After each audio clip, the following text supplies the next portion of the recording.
Bueno, muy buenas tardes. Bienvenida, Sara. Estoy muy contento de tener la oportunidad de presentarte el segundo libro de los 12 que lleva. O sea que me he perdido 10, pero bueno, voy ganando terreno, ya está el segundo. Quería decir además que fue impresionante lo que te escribió el otro día Paula Bonet. Yo creo que fue un escrito realmente para sentirse muy satisfecho, o por lo menos transitoriamente, mientras dure el efecto. Y porque la delicadeza y con la sedosidad que maneja las palabras y maneja el contexto en el que ella se ve contigo y cómo te traduce, pues me parece algo realmente fantástico, ¿no? Y bueno, me dio mucha alegría también, ¿no? De que vayamos saliendo en las páginas principales de nuestro periódico y de nuestra revista. Bueno, nada más. Le voy a pasar la palabra a Dani. Sí, que él va a hacer la presentación y luego ya Sara continuará con la lectura. Que ya nos explicará qué quiere decir un mapa cómo. Yo hago mis recuperaciones, pues supongo que la eliminaré al final de esta sesión. Cuando quiera, Dani. Sí. Y a veces hay uno que, si acaso, como voy a estar conversando, ¿no? Sí. Prefiero tener la seguridad.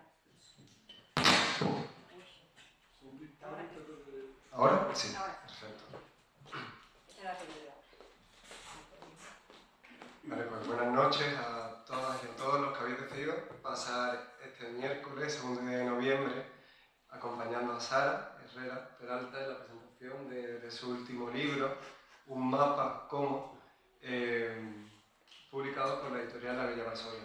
Para mí es una alegría volver a presentar un libro de Sara, sobre todo porque veo a una amiga, me encuentro con su familia y su familia de origen y su familia de destino, y venir a Jerez pues, es siempre muy agradable y una delicia, sobre todo porque además si me encuentro con María Melero, una persona estupenda y una artistaza de esta ciudad, es otra fantasía, así que os tengo que dar las gracias y dar las gracias a Sara por volverme a invitar a su ciudad natal. Gracias, por supuesto, también a la Fundación Caballero Donal y a la librería La Luna Nueva, que son cómplices y aliados necesarios en cada presentación de Sara y se lo son también para que este acto sea posible. Esta noche acompaño a Sara y a su nuevo libro, fundamentalmente en calidad de amigo, y será ese el lugar desde el que desarrolle esta presentación. Mi relación con la literatura en los últimos años ha cambiado y a día de hoy consiste básicamente en fomentar el interés, el gusto y los hábitos lectores en adolescentes como medio de fortalecer su espíritu crítico y como herramienta para que les permita cartografiar su lugar en el mundo.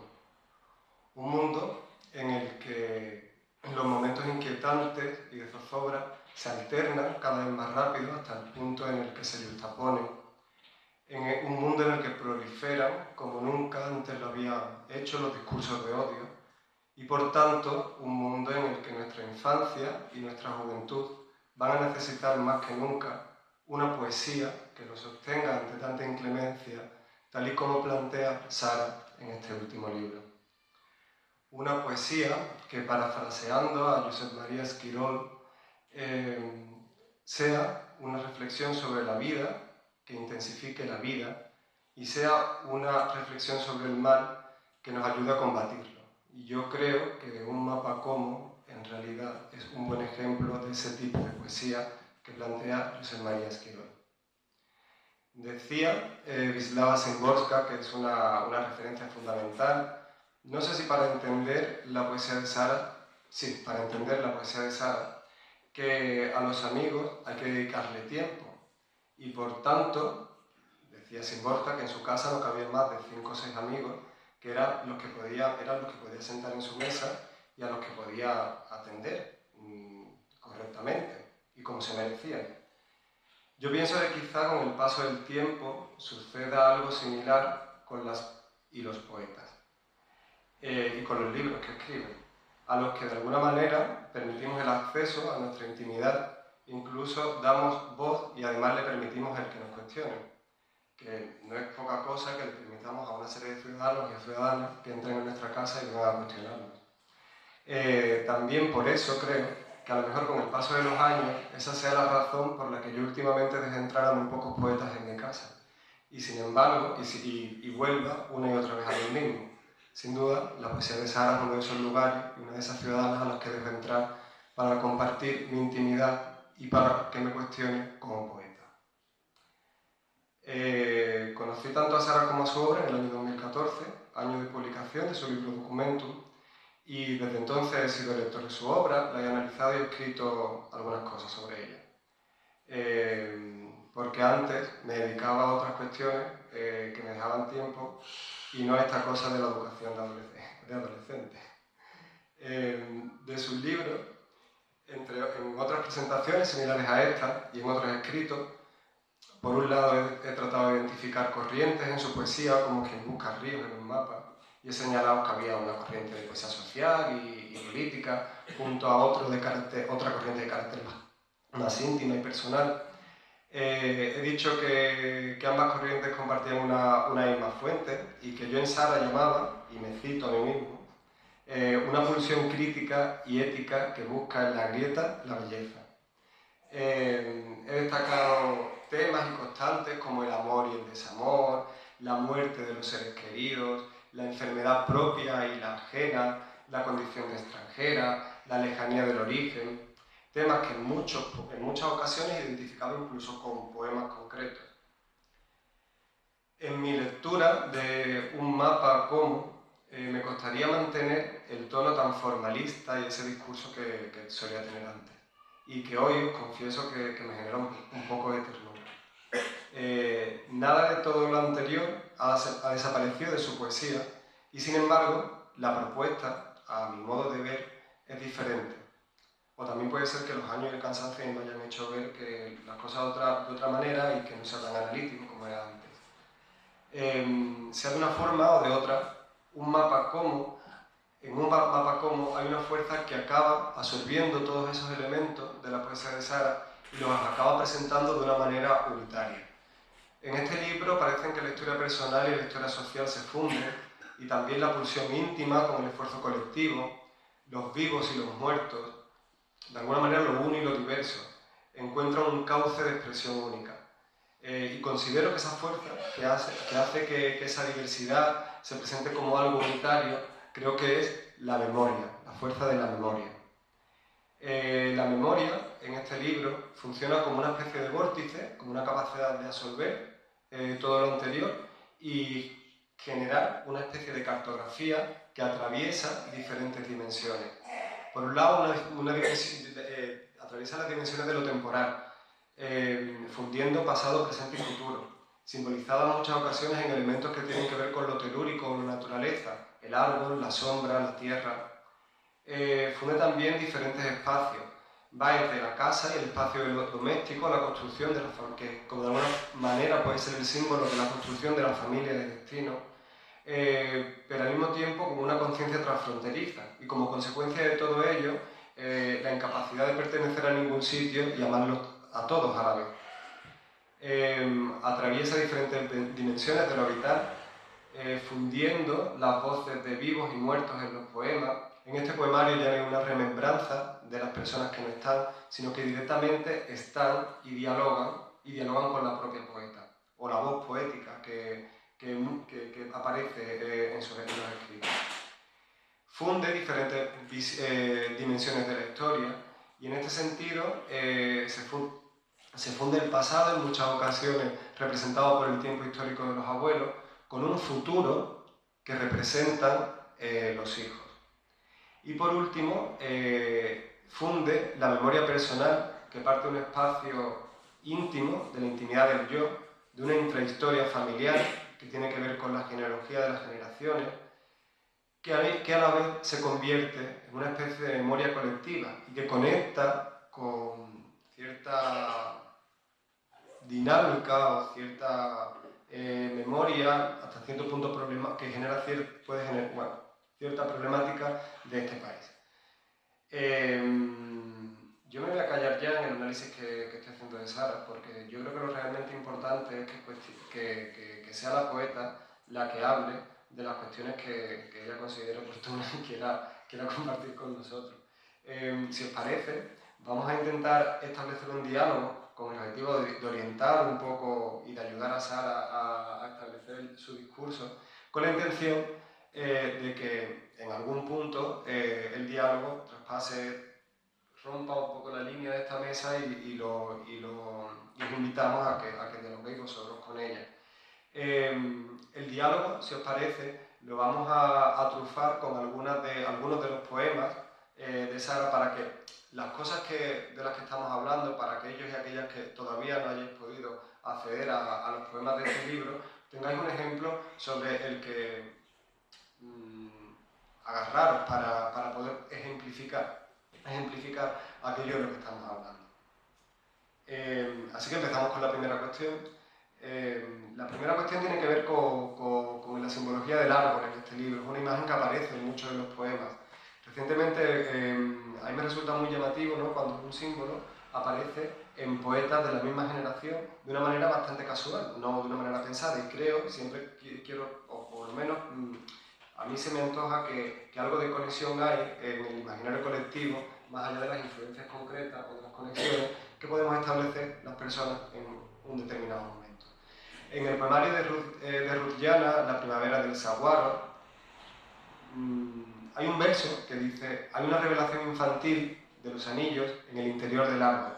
Y de alguna manera en el libro de Sara el árbol aparece como un símbolo que conecta la trascendencia del pasado con la del futuro, ejemplificado en el árbol de su hijo. Me llamaron la atención esos versos de Ruth. Me llama y tengo curiosidad por saber qué simboliza el árbol en el libro. Y si te parece, en algún momento, no sé si antes o después, podemos leer el primer poema del libro que habla sobre el libro. Vale, bueno, se oye ahora sí. Antes de responderte, Dani, voy a muy brevemente dar las gracias a la Fundación Caballero Bonal por abrirnos las puertas y por permitirnos estar hoy aquí. Muchas gracias también a Paco Camas por la compañía y por estar con nosotros. Por supuesto a Dani por haber accedido a hacer la presentación. Y bueno, ya Dani ha hablado bastante del libro y vamos a entrar de lleno en ese diálogo que nos gustaría tener entre los dos para esbozar un poquito todos esos temas de los que trata el poemario.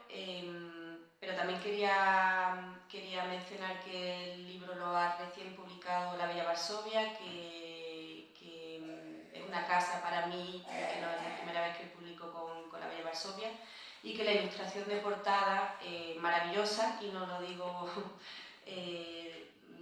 por compromiso porque sea la portada del libro, me lo dice muchísima gente, es obra de María Melero, que está aquí con nosotros hoy, una artista que admiro, jerezana, y que también ha formado ya parte del trabajo para las coberturas de otros libros. Respondiendo a la pregunta de Dani sobre el árbol o qué simbología tiene el árbol en el libro, yo diría que el árbol,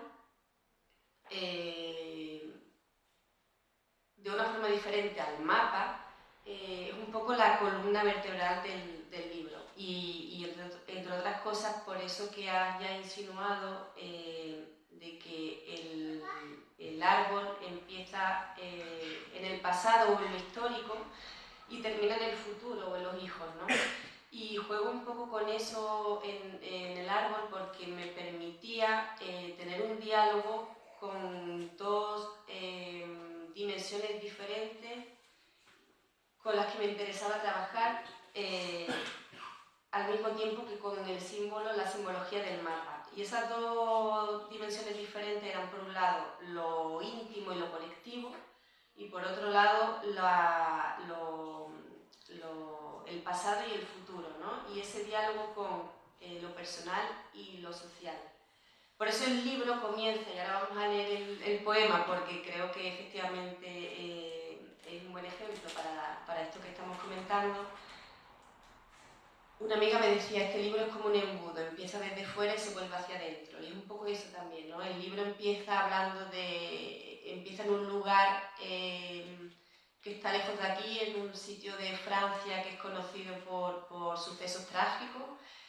No es algo familiar, es algo colectivo, pero luego se va volviendo hacia adentro en el libro, ¿no? Pero eso me interesaba trabajarlo precisamente por lo que tú también mencionabas, Dani, de la memoria, ¿no? Ese trabajo de memoria que no es la primera vez que hago en un libro, en un poemario mío, porque forma parte de lo que me interesa trabajar a través de la poesía, pero creo que era perfectamente la unión entre lo histórico, lo social y luego lo íntimo y lo personal y lo colectivo, ¿no? A mí muchas veces cuando me hacen la pregunta de hasta qué punto lo que escribes o también como es poesía tiene de autobiográfico, tiene de tu vida, bueno, pues evidentemente tiene muchas, pero yo creo que cuando se escribe poesía o otros géneros, pero en concreto la poesía que me interesa trabajar, si bien no niego y lejos de negarlo, defiendo esa parte autobiográfica y ese reclamo de la genealogía, etcétera, etcétera, me parece también que a las personas, a los lectores no les interesa mi vida, lo que les interesa es que hablemos de temas que pueden ser, puedo trabajar porque nacen de lo íntimo, pero que terminan siendo algo común a todos los demás, ¿no? Son temas que terminan siendo comunes a todos los demás.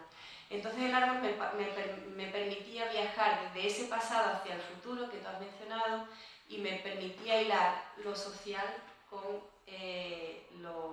lo íntimo o ese trabajo de memoria que hago en este libro en concreto a través de las figuras de varios de mis abuelos, pero también de mis padres, ¿no? Y luego el árbol también tiene mucho de genealogía, ¿no? De hecho, en la portada del libro, en vez de esta, dudamos también con alguna que tenía un árbol porque representaba hasta ese punto la importancia del árbol en el libro.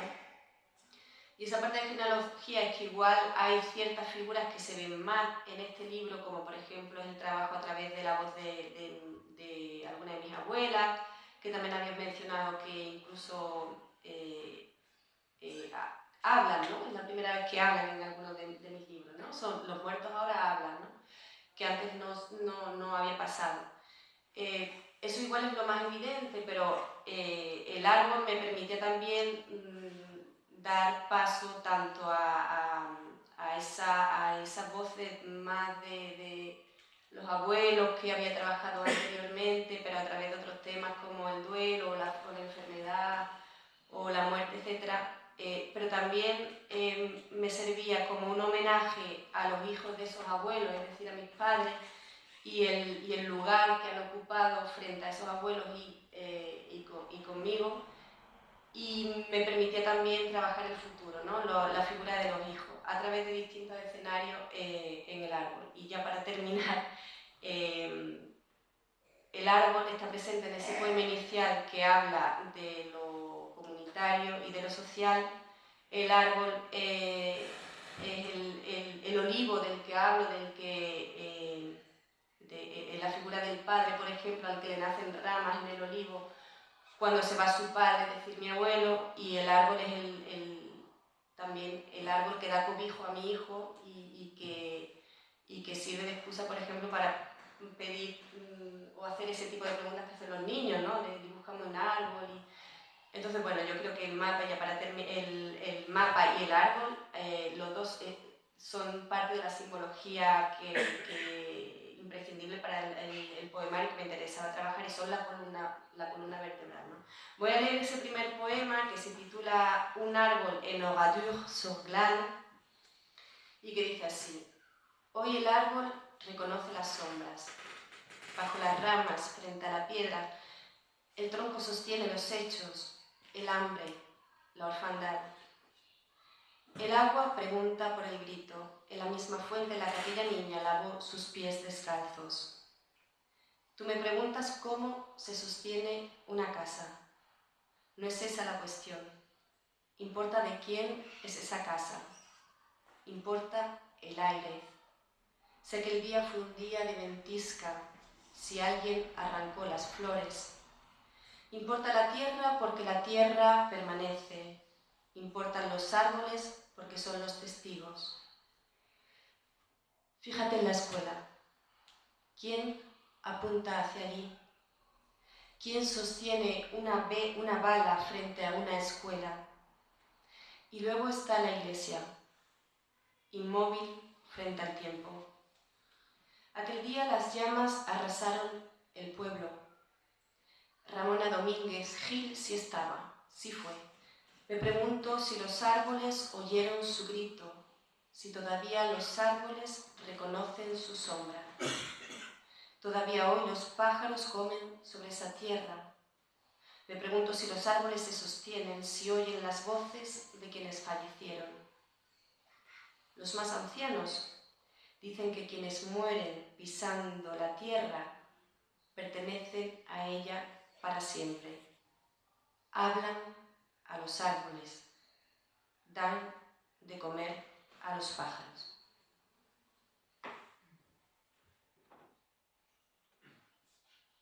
La segunda cuestión que te quería hacer, Sara,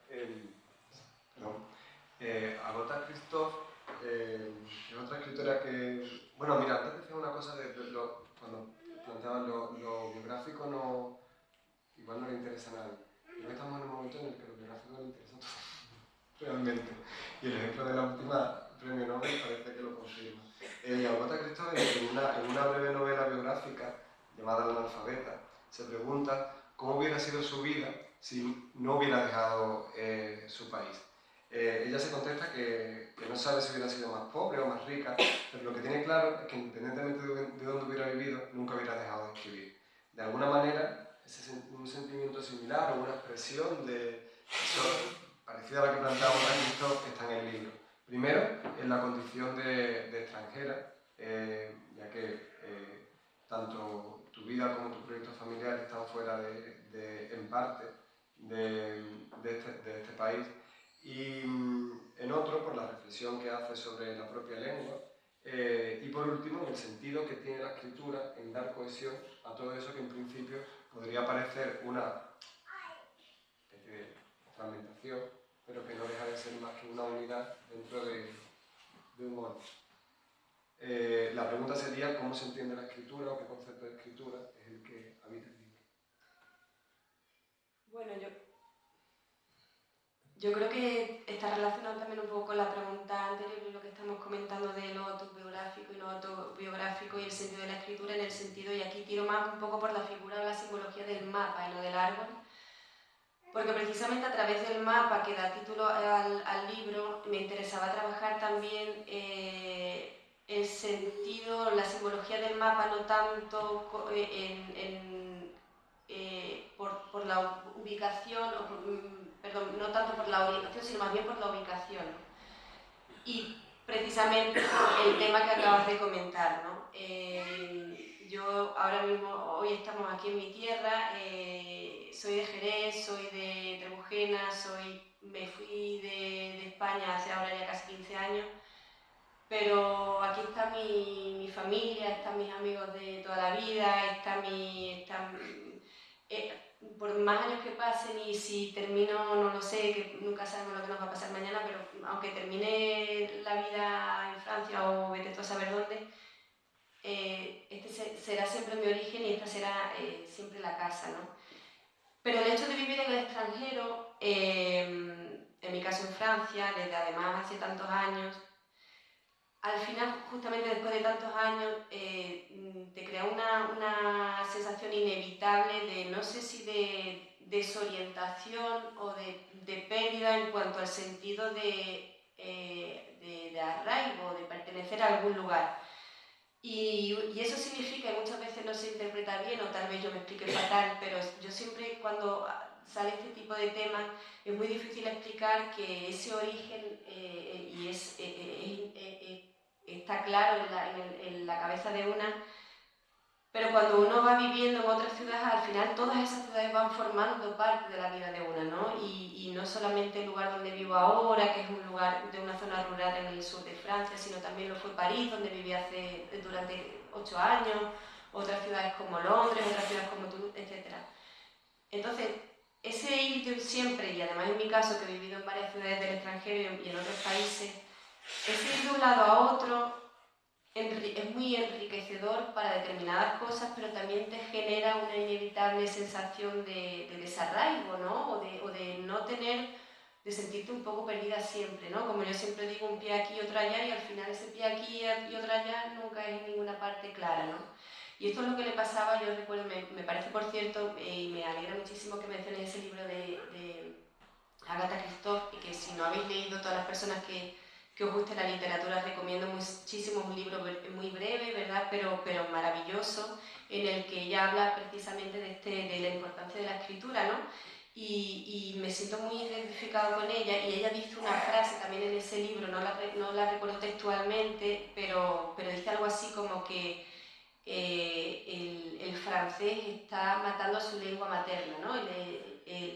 Y esto es completamente eso, en la práctica me pasa exactamente eso. Yo, y también lo menciono ahora escribiendo en otros géneros y con otro tipo de proyectos, hablo también de eso, de que, por ejemplo, ahora que tengo hijos, que es algo muy nuevo, muy novedoso en mi vida, porque son niños pequeños, me pasa, por ejemplo, que aprendo palabras del vocabulario de las enfermedades infantiles o de la escuela que desconocía en español, que me di cuenta que desconocía en español. ¿Por qué? Porque no las había vivido hasta ahora, no las había necesitado antes. Y al contrario, me encuentro en situaciones hablando en francés en las que me di cuenta de que estoy perdiendo ciertas palabras del español, no encuentro a veces algunas palabras. Eso te genera una inevitable sensación de desorientación. Pero luego además también, justamente a través de la maternidad, también vives esa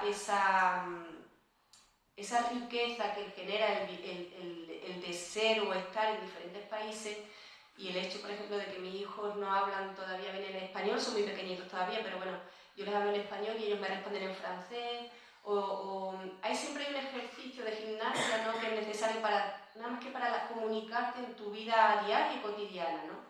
Entonces ya eso es una dificultad que existe, que es evidente, que está en lo cotidiano. Eso no se puede, para mí no se va tampoco en el ejercicio de la escritura. Y por eso yo me reconozco mucho también en esa defensa de la escritura como territorio y como forma de comunicarte contigo misma y con los demás, y como el único espacio en el que pase lo que pase, esté en el país que esté o pase lo que pase, siempre va a estar ahí, ¿no? Y va a ser siempre como un refugio, como una forma de comunicarte con el mundo que nos rodea, pero también como una casa particular, ¿no? Y que considero que es una suerte tener cuando se tiene, no tanto cuando nos dedicamos a escribir o la escritura es un ejercicio individual, sino también cuando tenemos el ejercicio de leer, ¿no? La lectura me parece el mismo refugio desde el otro lado del libro, ¿no? Entonces a mí me parece que, y lejos de sentirlo como algo negativo, me parece que soy una privilegiada, ¿no? Por tener esa otra casa, que pase lo que pase siempre va a estar ahí, ¿no? Y esa defensa también, precisamente por el tema del mapa y de la desorientación y de ese desarraigo y de esa sensación de tener siempre un pie aquí y otro allá, esa defensa de la escritura como casa y como refugio ante todo y pese a todo, me parecía también muy importante plasmarlo, porque igual que antes hablaba de lo social y de lo individual y de lo pasado y de lo futuro, me parecía interesante también que fuera una defensa de esas dos partes, ¿no? En las que parece que voy a estar siempre ya toda la vida, porque al final uno termina amando los lugares en los que vive, y aunque no sea el del origen, aunque no vaya a ser el del final. Y si quieres puedo leer el poema del árbol, que creo que habla un poco de eso, ¿no?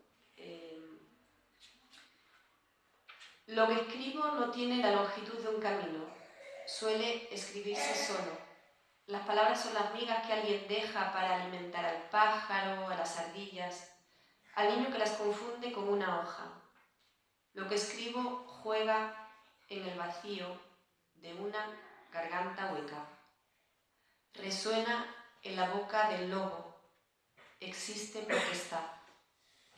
Lo que escribo sobrevivirá a la muerte, respeta el duelo.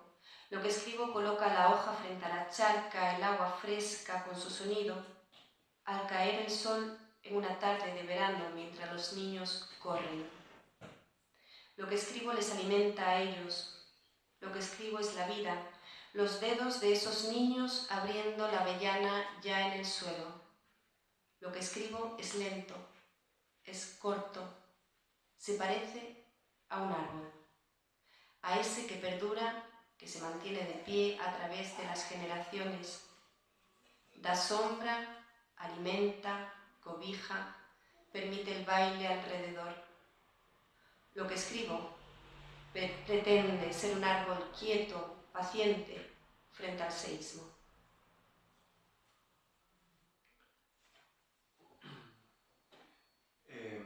Hace poco, bueno, he nombrado antes durante la presentación la convivencia que hay, cómo los muertos, nuestros seres queridos que ya no están, pasan de ser una remembranza, un recuerdo, un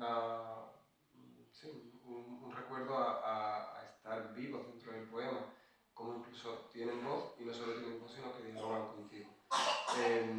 Hace poco, leyendo el libro, recordé una entrevista que vi de Pedro Almodóvar, donde él decía que la memoria hacía que habitaran sus muertos con él más que nunca, que de hecho lo sentía cerca, cómo dialogaba con ellos y cómo el hecho de ser creador le había permitido el darle voz en alguna de esas películas. Hablaba en concreto de su madre, que había recientemente fallecido. ¿De qué manera, cuál ha sido el tratamiento que tú has hecho en el libro de eso? Porque es cierto que hay un cambio en ese tratamiento. Yo creo que la diferencia, y que es cierto que es la primera vez que los muertos hablan, ¿no?, en el libro, que no había pasado antes, antes había sido un relato o un testimonio por mi parte más bien, a través de ese trabajo poético. Pero ahora lo que me interesaba es dar voz a esas personas, a esas personas que formaban parte de la historia, ¿no? Y entre ellas la figura de los abuelos, o de los padres o de los hijos. Y es más evidente ese dar voz a los muertos en la figura de los abuelos, creo que por una circunstancia clave en la escritura y en el proceso de escritura del libro, y que no estaban preparados, sino que fue circunstancial y que desencadenó en realidad terminó de desencadenar el proyecto del libro. Y fue que cuando yo estaba escribiendo el libro y tenía los primeros poemas del poemario, sin saber muy bien hacia dónde iba a ir exactamente, porque cuando me siento a escribir un libro nunca tengo un esquema concreto, como igual puede ser en un proyecto de narrativa o de ensayo, etc., sino que al final la poesía termina siendo como una conversación con una misma y con el mundo, y de hecho eso puede ser también lo fascinante, ¿no?, que no sabemos muy bien tampoco cómo va a terminar. Cuando estaba escribiendo alguno de esos poemas, falleció mi abuela y no pude desplazarme porque estaba en el extranjero, estaba embarazada de mi hija. Y el duelo inevitable, el proceso de duelo que vino después y la sensación de impotencia en ese momento a nivel personal, etc., influyó sin poderlo evitar en la escritura.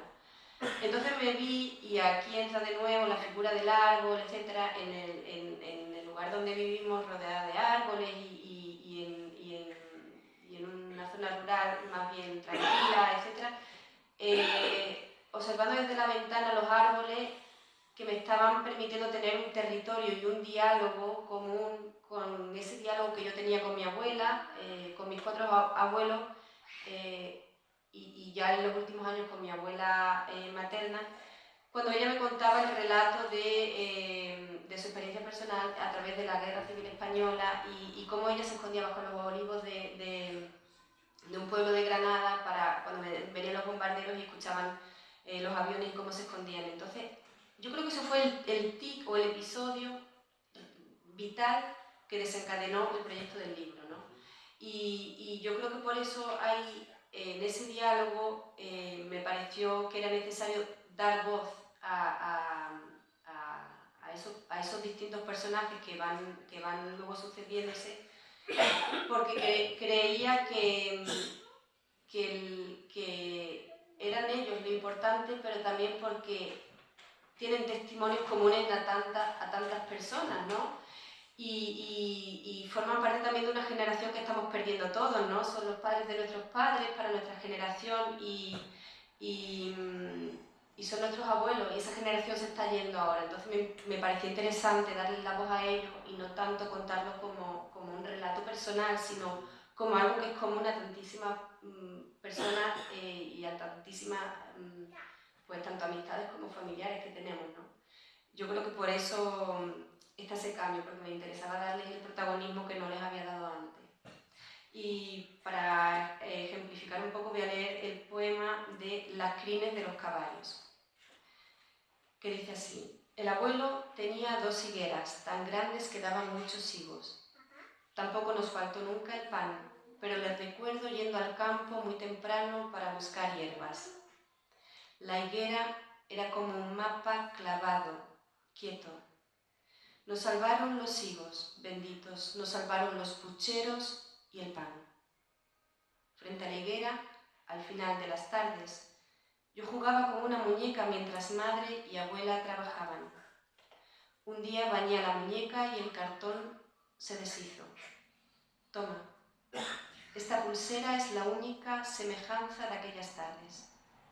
Está hecha con las crines de los caballos. Son fáciles de hacer. Un pico aquí, otro allí. Pero la dificultad no mide el instante. Toma. La yegua desapareció.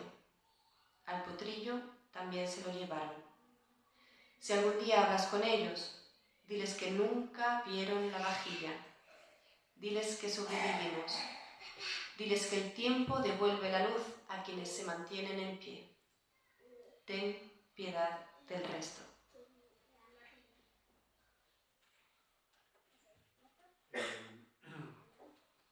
Por algunos motivos hay algunos que tengo muy claros, que son esas cuestiones temáticas que antes citaba, que enumeraba, las corrientes que se han identificado en tu poesía y que yo he podido ver en otros momentos. Hay otra que tiene que ver quizá también con el carácter unitario del poemario. No sé, pero por varios motivos que creo que convendría que me parara un poco más a determinar. Encuentro algunas similitudes entre él, entre un mapa como y documento. Sin embargo, hay una diferencia que yo considero que es grande y que es lo que marca la distancia, que es la desaparición del trauma. De alguna manera, aquel libro, y yo creo que aquel libro como que parece que inauguró una estela que luego se extendió en al menos 1 o 2 más, como vivencias en tu vida habían sido, de alguna manera, habían producido cambios importantes que tenían que ver con experiencias que en principio, bueno, no tienen por qué ser negativas, pero sí drásticas y purificadoras, como pueden ser el desamor o el desengaño o la propia muerte. Se planteaban como con mucha cercanía el análisis que hacías de ellas, o la visión, o simplemente el retrato. Sin embargo, ahora existe esa raíz común, siguiendo la simbología de ese árbol, pero sin embargo, la sombra que proyecta es muy diferente, hasta el punto de que en los anteriores era difícil hablar de sombra, y sin embargo, aquí sí hay cobijo, sin ser tampoco un lugar, en principio, que no plantee sus contradicciones, sus espinos, ¿no? Como decía antes, no es que el libro este destierre el mal, sino que yo creo que intensifica el bien para combatir ese mal, ¿no? Bueno, me he hecho una reflexión, más que una pregunta, y ahí la dejo, y más bien ¿qué opinas sobre todo ello? Bueno, al hilo de lo que estábamos diciendo antes, yo creo que si bien el libro habla tanto por la parte de lo social o de lo más comunitario, de sucesos más bien trágicos y recientes, poco importa el territorio porque pueden estar más allá o más acá, pero todos tienen cosas en común. Y luego por la parte individual, pues está ese trabajo de memoria que está ligado a lo social. Al fin y al cabo, la parte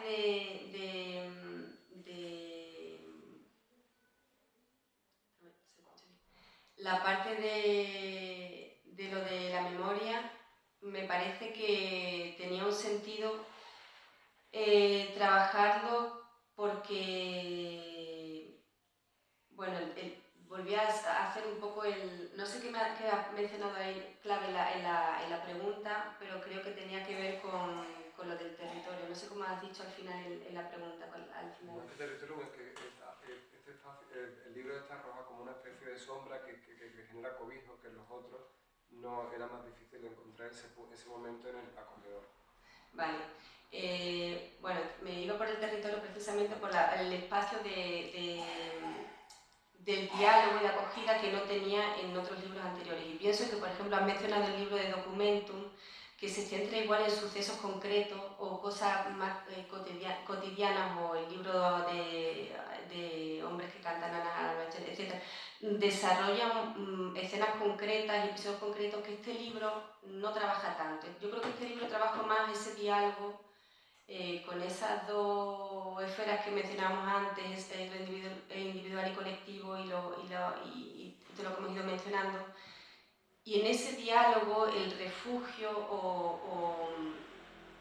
o eso que hemos comentado antes también de la escritura y de la importancia de la escritura en este trabajo poético, nos lleva una vez más a lo que me interesaba en el libro, que era darle un voz a las figuras o a los personajes que iban apareciendo, pero como un libro que no se centrara solo en esos sucesos trágicos a nivel social o esos sucesos personales, sino que reconociera más un momento presente, ¿no? Un momento presente que hacía que el libro hablara tanto de la vida como de la muerte, ¿no? No se centrara solamente en la parte más oscura, sino también en la vida, en la realidad. Por eso al final del libro, y hablaba del embudo al principio de la presentación, empieza por fuera y termina por dentro, y la realidad es que a pesar de todo eso, de lo que vamos hablando y de las voces de los muertos que aparecen en el libro y que están ahí con nosotros, cuando hace poco me preguntaba un crítico para una entrevista alguna de las preguntas, yo no sé qué exactamente cómo me hizo la pregunta, pero le respondí. En el fondo, yo quería tres cosas con este libro, ¿no? Una era dar voz a los muertos, a las personas más, no tanto para que fuera un relato mío, sino personal, sino como darle voz a ellos. Quería, en segundo lugar, que fuera un homenaje a las personas que cuidaron y que se encargaron durante muchísimo tiempo del cuidado de esas personas que ya no están con nosotros y que son de hecho los hijos de esas personas que protagonizan el libro. Y en tercer lugar, quería que las personas que vienen después en esa genealogía, que son mis hijos ahora y que no han conocido a esas personas o han conocido muy poco a algunas de esas personas, y que además no tienen ese relato porque se está yendo con esas personas que son nuestros abuelos o los padres de nuestros padres, que no tienen ese relato tan cercano, ¿no? Cuando hablo con otros amigos de otros países y hablamos de la historia de España, nos olvidamos de que todo está tan reciente algunas veces que parece increíble, ¿no? Y a mí también la tercera cosa que quería conseguir con este libro era que si algún día mis hijos releen este libro como herramienta para la memoria, ¿no? Pudieran comprender un poco de dónde vienen, quiénes eran las personas que estaban antes que sus padres, qué tipo de sucesos vivieron, ¿no? Y al fin y al cabo lo que pretendía con los tres puntos o los tres ángulos del trabajo poético era ese trabajo de memoria, ¿no? Que puede ser común y puede ser individual, y que me interesaba también dejar a mis hijos como prueba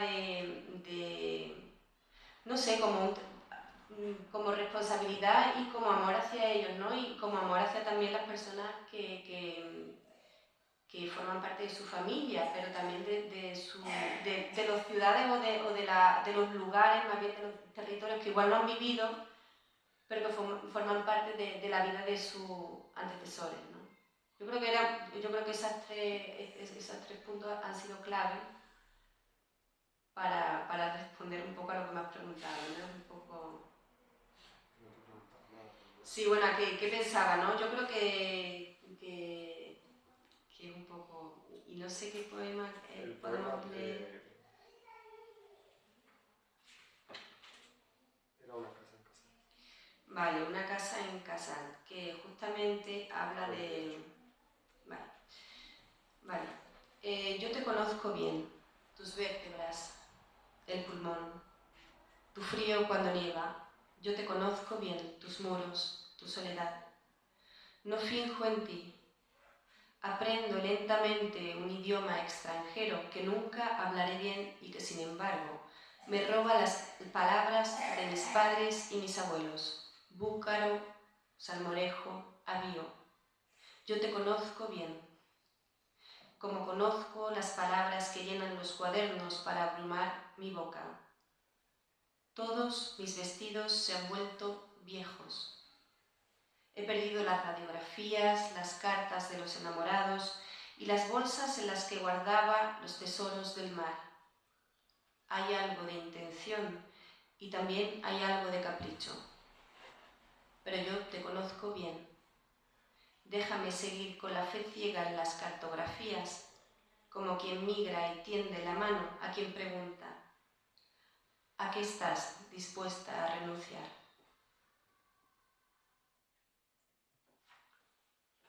Pues una última cuestión, Sara, pasando a temas un poco... Una vez que hemos analizado el libro y viendo la densidad que tiene en cuanto al acopio de inquietudes que has ido recogiendo a lo largo de tu poesía y que de alguna manera están presentes en él, y por otro lado al enfoque o a la perspectiva que le has dado, que para mí se ha sido una cuestión insólita, aunque sí es cierto que se mantiene una continuidad con lo anterior, que no es ajeno a la escritura, pero sí hay algo que sorprende como novedoso. Pero la cuestión que te iba a comentar, ya que hemos sido partícipes, que hemos compartido todo, es mucho más mundana en realidad. Es cómo se articula una visión del mundo a través de un libro de poesía, teniendo en cuenta la realidad extranjera, transfronteriza, los dos niños, el trabajo, la casa.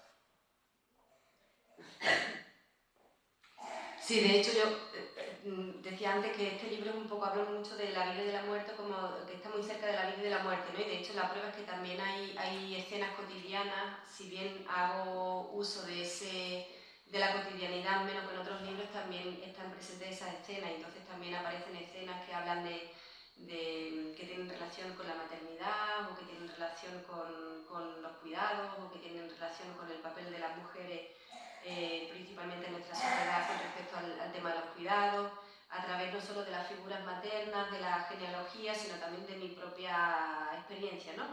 como madre.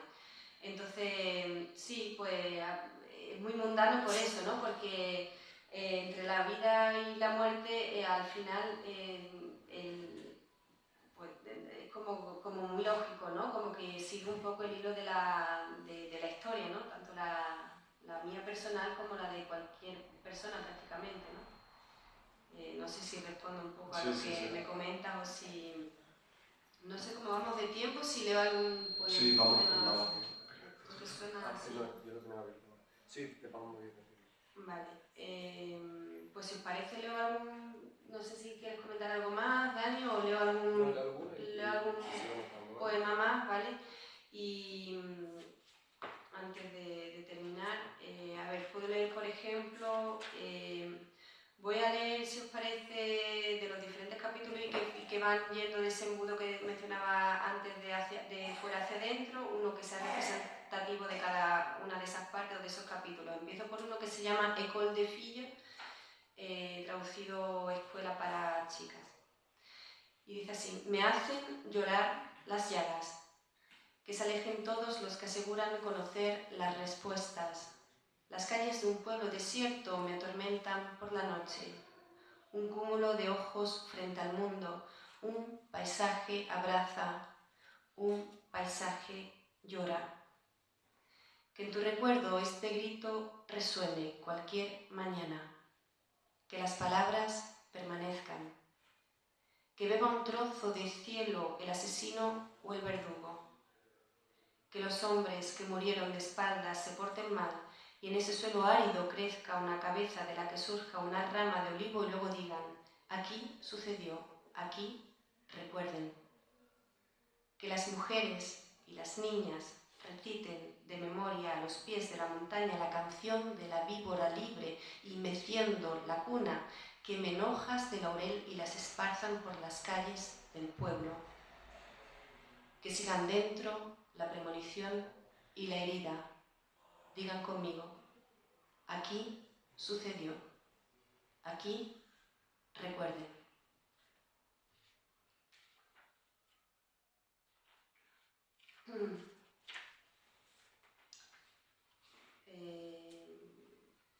Voy a leer el que abre también el segundo capítulo y que al final termina dando título al libro, por el juego del último verso, y se titula ¿Cómo se construye un paisaje? ¿Cómo se construye un paisaje? Esa columna vertebral de un jarrón sosteniendo la flor que luego secaste, como si la memoria pudiera en realidad devolverte la fotografía real o un instante preciso. ¿Cómo la enfermedad destruye ese paisaje? La hora del té me parece ahora un muerto tumbado en el velatorio. Te llama, te sigue llamando su voz. Si mi abuela ahora bebiera en una taza, sería al principio de la tarde como una gata blanca y peluda a su alrededor. Y en las pantallas las mujeres discutirían la forma opaca que sostiene la luz. Un paisaje tal vez se construya con la memoria y con lo estéril. Un paisaje se forme quizá con pequeñas muertes. El tiempo no acaba con él, aunque lo entristezca.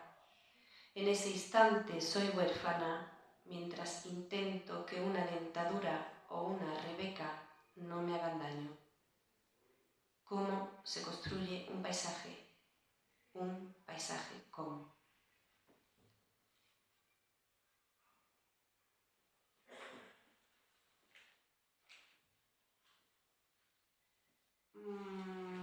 Voy a leer dos que dan voz a eso que tanto hemos mencionado antes, de voz a las personas que ya no están o a las figuras de los abuelos. El primero se llama Nieve, el segundo se llama Pan. Nieva. Los moños que le hacía la abuela vieja se los hacía también a tu madre. ¿Y te acuerdas de cuando yo le tiraba el corcho como si estuviera nevando cuando ella se sentaba en el sillón del salón? Nieva, nieva, en Madrid nieva. Sí, me acuerdo de lo que viví hace 60 años y no me acuerdo de lo que hice ayer. Hay memoria corta y memoria larga, como en el hielo. Pienso mucho en aquel tiempo en guerra. Cuando iban a llegar los aviones sonaban las sirenas y salíamos corriendo. Una vez me caí dentro de un boquete. Corríamos y corríamos sin parar hasta llegar al campo. Nos tumbábamos. Yo rezaba, que pase pronto, que pase pronto. Bajo los olivos, las bengalas y los aviones. Después hicieron una cueva. Todos queríamos meternos en ella en lugar de quedarnos bajo los árboles. Estaba en un balate. Y las bombas, boom, boom, las bombas. ¿Tú oías las bombas, abuela? Como si estuvieran cayendo ahora mismo. Como si las estuviera oyendo en este momento. Boom, boom. Pan. Íbamos a pedir leche y poníamos piedras en la cola para guardar la vez. Una vez fui a la cuadra donde estaban las vacas y los becerros. En ese momento me caí de un vuelco al suelo. ¿Por qué? Imagino que me castigó Dios por decir mentiras. También íbamos al lugar donde se instalaban los soldados. Nos echaban las sobras en un tiesto. En el cuartel nos daban aceite y pan. A mi abuelo le quitaron la yegua y el potrillo, se los llevaron. Mi abuela había escondido una vajilla preciosa en una conejera para que nunca la encontraran. Esa vajilla es un fantasma viejo. En mis sueños se oxida.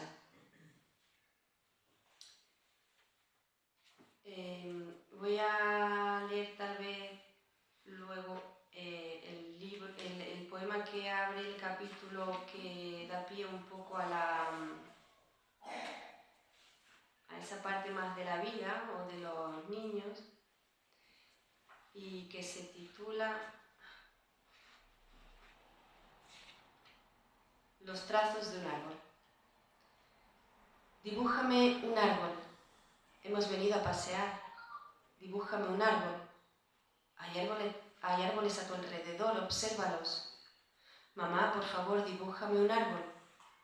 Dibujémoslo juntos, sentémonos bajo la sombra de esta copa. Ya está. ¿Para qué quieres este árbol? Dobla y guarda el papel en su bolsillo. Para acordarme